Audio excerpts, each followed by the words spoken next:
ANI ने मुझ पर प्रेशर डाला है कि अगर मैंने 50 लाख रुपए नहीं दिए तो मेरा चैनल डिलीटेड रहेगा। I'll just be okay, करना है करो। दोस्तों हमारा साथ बस यहीं तक था, क्योंकि मैं इस चैनल को बचा नहीं पाया और अब हमारा चैनल डिलीट होने वाला है।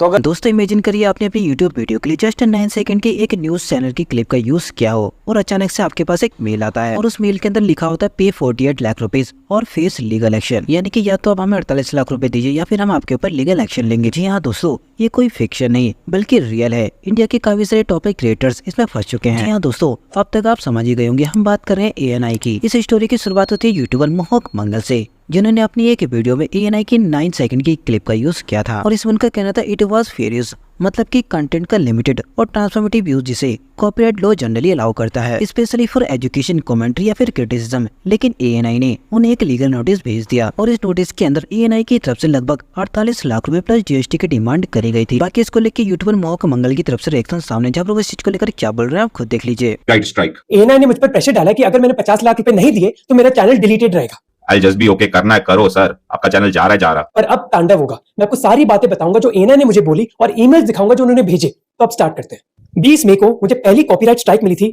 अपने कोलकाता रेप केस के वीडियो के लिए। ये वीडियो मैंने कई महीने पहले बनाया था। कॉपीराइट स्ट्राइक किसने भेजी? एएनआई ने। क्यों? क्योंकि मैंने 16 मिनट के वीडियो में उनकी 11 सेकंड फुटेज यूज करी। मेरे टीम मेंबर्स ने बताया कि दूसरे क्रिएटर्स को भी कॉपीराइट स्ट्राइक्स आ रही हैं, पर ऑनेस्टली मैंने इसके बारे में इतना सोचा नहीं, क्योंकि मुझे लगा ये तो फेयर यूज के अंडर आना चाहिए। फेयर यूज बेसिकली एक टर्मिनोलॉजी है कि अगर आपको कमेंट्री करनी ना, तो 30 या 20 मिनट के वीडियो के लिए कुछ सेकंड आपने किसी के ले लिए तो वो अलाउड होता है। और मुझे ये भी था कि वर्स्ट केस कॉपीराइट स्ट्राइक है, हम अपील करेंगे, हो जाएगा सॉल्व। मुझे कई कॉपीराइट स्ट्राइक्स आई हैं, जैसे इस वीडियो में आईसीसी ने भेजी थी। अब ऐसे केसेस में ना कई बार वीडियो डिलीट हो जाता है या फिर कई बार वो डीमोनेटाइज हो जाता है, यानी कि आप उससे पैसे नहीं कमा सकते। और ये प्रॉब्लम एएनआई ने इधर रुकी नहीं। कुछ ही दिन बाद मुझे एक और कॉपीराइट स्ट्राइक आई मेरे ऑपरेशन सिंदूर के वीडियो के लिए। भला क्यों? क्योंकि मैंने 38 मिनट के वीडियो में उनकी 9 सेकंड की फुटेज यूज करी थी डिफेंस मिनिस्टर राजनाथ सिंह की। यूट्यूब के हिसाब से अगर आपको 3 कॉपीराइट स्ट्राइक्स मिल जाती हैं तो आपका चैनल डिलीट हो जाता है इमीडिएटली। तो बस एक स्ट्राइक में दूर था ये चीज होने से। उसी समय मुझे एक आर्टिकल के बारे में पता चला जहां ये लिखा हुआ है कि एएनआई ये चीज कई और यूट्यूबर्स के साथ कर रहा है और उनसे 15-20 लाख रुपए मांग रहा है ये स्ट्राइक्स हटवाने के लिए। इनफैक्ट मेरे चीफ ऑफ स्टाफ ने क्रिएटर से बात भी करी जिनको 3 से ज्यादा कॉपीराइट स्ट्राइक्स मिल गई थी, उनका चैनल डिलीट हो गया। दोस्तों इस इशू ने पूरे क्रिएटर्स कम्युनिटी को शेक कर दिया। दूबराटी, नीतीश राजपूत, रजत पवार और भी काफी सारे पॉपुलर यूट्यूबर ने भी एएनआई की इस पॉलिसी को अनफेयर बताया है और इसमें उनका कहना है कि ये सिर्फ कॉपीराइट प्रोटेक्शन नहीं बल्कि कंटेंट कंट्रोल है और इससे फ्री स्पीच और डिजिटल क्रिएटिविटी दोनों को खतरा है। बाकी दोस्तों इसको लेकर यूट्यूबर रजत पवार की तरफ से भी रिएक्शन सामने, जहाँ पर वो भी सेम इसी इशू को लेकर सफर कर रहे हैं। क्योंकि मैं इस चैनल को बचा नहीं पाया और अब हमारा चैनल डिलीट होने वाला है। तो अगर कभी भी मेरी किसी भी वीडियो की वजह से तुम्हारे चेहरे पे थोड़ी सी भी स्माइल आई हो तो प्लीज ये वीडियो को एंड तक जरूर देखना। तो बात ऐसी है, हमारे चैनल पर अभी 2 स्ट्राइक आ चुकी हैं। 3 स्ट्राइक पर चैनल डिलीट हो जाता है और ये स्ट्राइक मुझे यूट्यूब ने नहीं दी है, बल्कि मुझे ये एक मीडिया हाउस एजेंसी कंपनी ने दी है। अब आप सोच रहे होंगे मेरे पास 4 चैनल और हैं, अगर ये चला भी जाता है तो क्या फर्क पड़ता है?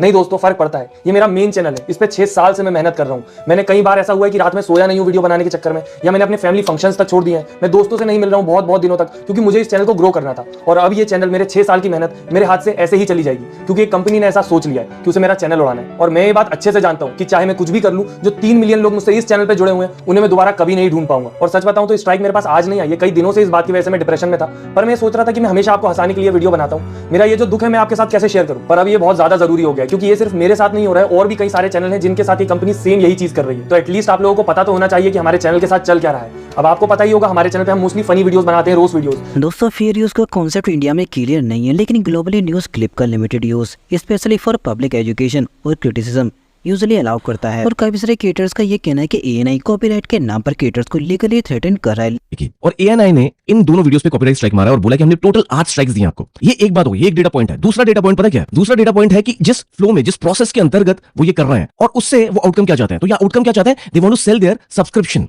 They're coming up with a new business model। ANI का नया बिजनेस मॉडल ये है, because it's a news media agency. तो वो जब भी अपनी कोई भी फुटेज वो जाते हैं, डेटा कलेक्ट करते हैं, उनके जो सड़क पे उनके लोग चलते हैं, वो कई लोगों से इंटरव्यू करते हैं, तो वो मान लीजिए वो फोटोग्राफ या वो वीडियो का बाइट, वो then they sell it to other news media houses या अदर न्यूज चैनल्स या क्रिएटर्स या जिसको भी वो यूज करना वो क्लिप, बिकॉज वो सोर्स क्लिप है। अब उन्होंने क्या किया, इस बिजनेस मॉडल को फर्दर एनहांस करने की कोशिश करी। उनकी कोई भी जो मैनेजमेंट होगी, कोई भी लीडरशिप होगी, उन्होंने जो मार्केटिंग होती है, जो ग्रोथ वर्टिकल होता है, उन्होंने बेसिकली नया बिजनेस मॉडल निकाला। उसमें उन्होंने सोचा कि चलो क्रिएटर कम्युनिटी बहुत बड़ी हो रही है, उनसे पैसा कमाया जा सकता है। तो उन्होंने क्या किया कि हमारा बहुत सारे क्लिप्स यूज करते हैं YouTube creators, news media houses या न्यूज चैनल्स हमसे खरीदते हैं, पर यूट्यूब क्रिएटर्स वो खरीदते नहीं है, वो सीधा यूज कर लेते हैं। अब उनसे पैसा कैसे कमाया जाए? चलो उनको सब्सक्रिप्शन मॉडल बेचते हैं। So for example there are lot of other platforms that we use, like Pexels हो गया, एपिडेमिक साउंड हो गया, जैसे जो आप मेरे वीडियो पे जो भी बैकग्राउंड म्यूजिक कभी-कभी आप सुनते हैं, वो इन्हीं प्लेटफॉर्म्स से हम सोर्स करते हैं और उसमें एक सब्सक्रिप्शन होता है। जैसे मैंने एक $10 का सब्सक्रिप्शन ले लिया पर मंथ का। अब एएनआई क्या कह रहा है कि मैं आपको साल का सब्सक्रिप्शन मॉडल बेचूंगा एज अ यूट्यूब क्रिएटर और आप मुझे उसके 50 लाख रुपए दो।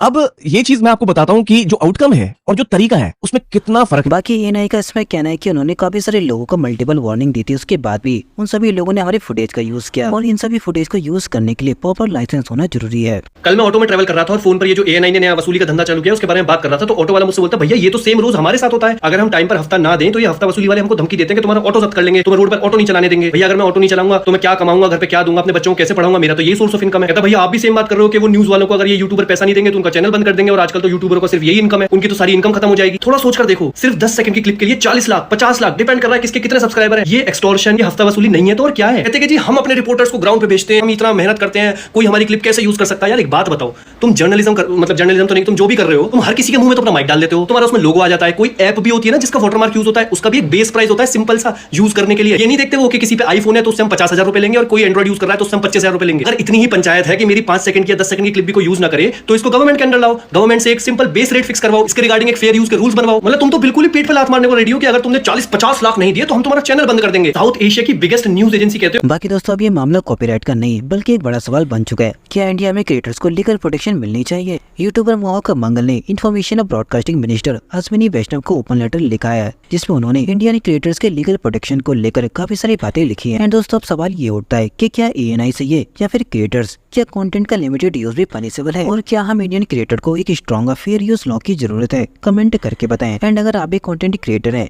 ये वीडियो जरूर शेयर करें ताकि सभी लोगों को डिजिटल कॉपीराइट ट्रैप के बारे में अवेयरनेस फैलाई जा सके। दोस्तों बात करते हैं आरसी बेनीवाल के बारे में। अब रिसेंटली आरसी बेनीवाल की तरफ से उनकी न्यू वीडियो सामने थी, लेकिन काफी सारे लोगों का ये कहना है कि उनकी न्यू वीडियो यूट्यूब पर ट्रेंडिंग में क्यों नहीं आ रही है। जो लोग पूछ रहे हैं यूट्यूब पे ट्रेंडिंग क्यों नहीं आई वीडियो, तो यार मेरे को नहीं समझ आता भाई। ट्रेलर डाला मैंने सेकंड चैनल से, 1 लाख व्यूज़ पे 34 नंबर पे ट्रेंड कर रही थी। ये वीडियो जिसके 5 मिलियन व्यूज़ हो चुके हैं, उससे ज़्यादा ही हो चुके हैं, उससे कम व्यूज़ वाली ट्रेंडिंग में जा रही है, मैं देख रहा हूँ ट्रेंडिंग लिस्ट में। बट मेरे को पता लगा कि इसके अंदर गाली है इसलिए ट्रेंडिंग में नहीं आई। अगली बार से गाली बीप होगी तो प्लीज़ गुस्सा मत होना, क्योंकि इस चक्कर में मैंने अपने बहुत व्यूज़ का नुकसान कर लिया है। दोस्तों बात करते हैं एमएस धोनी के बारे में। क्या एमएस धोनी आईपीएल से रिटायरमेंट लेने वाले हैं। अब इसने गुजरात टाइटंस और सीएसके का मैच था, उसी मैच के अंदर एमएस धोनी बोलते हैं not saying I am coming back, will enjoy few bike rides before I decide. तो इसी लाइन को देखकर काफी सारे लोग ये बोल रहे हैं कि एमएस धोनी शायद आईपीएल से रिटायरमेंट लेने वाले हैं। दोस्तों बात करते हैं अमेरिका के प्रेसिडेंट डोनाल्ड ट्रंप के बारे में। न्यूज के अकॉर्डिंग ये बताया जा रहा है कि डोनाल्ड ट्रंप ने आईफोन कंपनी को वार्निंग दे दी है कि अगर आईफोन कंपनी अपना सेटअप यूएस को छोड़कर भारत में लगाएगी तो उनके ऊपर 25% की जीएसटी बढ़ा दी जाएगी। दोस्तों बात करते हैं बॉलीवुड एक्टर सोहेल खान के बारे में। रिसेंटली सोहेल खान को लेकर एक वीडियो सामने जहाँ पर वो बॉम्बे की बारिश का मजा ले रहे हैं। Never seen such beautiful rainfall ever. Bombay is one of the best cities in India, and especially during the monsoons.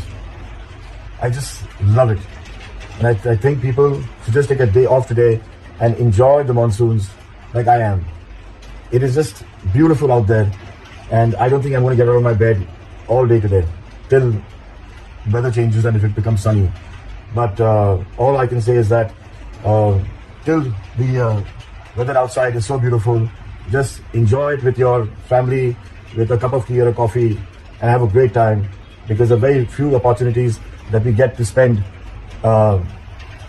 in nature. दोस्तों बात करते हैं संजय दत्त की ब्लॉकबस्टर मूवी खलनायक के बारे में। अकॉर्डिंग टू न्यूज बताया जा रहा है कि खलनायक का सेकंड पार्ट बहुत जल्दी हमें देखने को मिलने वाला है। दोस्तों बात करते हैं एलवी यादव के बारे में। रिसेंटली एलवी यादव के मेन चैनल पर काफी टाइम बाद रोडीज के विनर की तरफ से एक Q&A सेशन सामने है, जहाँ पर वो रोडीज के विनर के साथ Q&A कर रहे हैं। अब उनमें से जो बच्चे रखे हैं उनमें से एक सबसे बढ़िया और एक सबसे घटिया चलो घटिया का शब्द यही रहेंगे भाई। घटिया रखना जरूरी है। अब सबसे बढ़िया और एक सबसे घटिया, एक पीओवी होता है आदमी का। रोडी क्या होता है, अपने थॉट रेबल होता है रखने वाला। तो भाई शुभांगी का पहला है सबसे, मुझे छोड़ देना। फंसा दिया ये बुल्लू ने। Ladies first. अच्छा फेवरेट में आपका तो लेना ही है। हम मेरा नहीं ले सकते। ठीक है, तो फेवरेट में नेहा मैम। ओके, क्यों? क्योंकि वो हमारे साथ शुरू से लाइफ में थी, वो मतलब बढ़िया उनसे बनी है ना, तो मेरे को अभी छुरा घोपा पर लास्ट एपिसोड में। इट्स ओके, कोई बात नहीं, बस स्टार्टिंग में थोड़ा सा थी हमारे साथ। ठीक है, बढ़िया नेहा हो गई। और घटिया कौन है? यहाँ पे कंट्रोवर्सी होगी भाई, इस वीडियो में कुछ भी हो सकता है। मैं तो मतलब मुझे लीस्ट फेवरेट मेरे तो प्रिंस है। तो बाकी दोस्तों बस आज के लिए इतना ही। मैं लेकर आता रहूंगा आपके लिए ऐसे ही इंफॉर्मेटिव न्यूज और न्यूज टाइम पर। मिलते हैं आपसे नेक्स्ट वीडियो में, तब तक के लिए टेक केयर।